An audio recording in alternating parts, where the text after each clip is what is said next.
शहरी विभाग एक कक्ष किंवा ऑब्झर्वेशन रूम ठेवण्याची गरज नाही, कारण की स्वेच्छेने कोणी येणार नाही. आपापल्या घरोघरी जाऊन लसीकरणचे काम पूर्ण करून घ्यावे लागेल.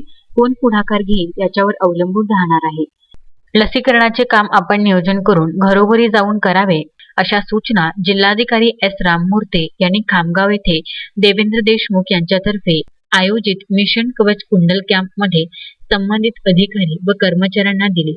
7 नोव्हेंबर रोजी सकाळी 11 वाजता राष्ट्रवादी काँग्रेसचे शहराध्यक्ष नगरसेवक देवेंद्र देशमुख यांच्या वतीने आयोजित लसीकरण कॅम्पचा शुभारंभ मा. जिजाऊ यांच्या प्रतिमेला जिल्हाधिकारी एस. राममूर्ते यांच्या हस्ते पुष्पमाला अर्पण करण्यात आली. यावेळी उपविभागीय अधिकारी राजेंद्र जाधव, तहसीलदार अतुल पाटोडे, PHO खंडारे, BDO चंदनसिंग राजपूत, शिवाजी देशमुख, डॉ. तृप्ती लड्डा, आरोग्य सेविका शोभा बरगड, नाजुका गवई, आशा सेविका वानखडे, सुषमा जाधव, श्रद्धा जाधव आदी उपस्थित होते. या कॅम्पमध्ये वयोवृद्ध लोकांना कारमध्ये बसून सुद्धा लसीकरण करण्यात आले.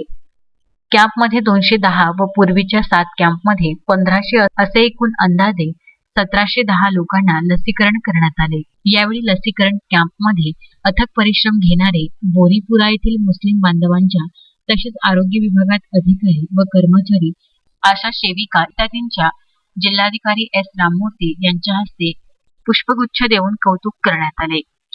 मोहम्मद फारूक, विदर्भ न्यूज, खामगाव.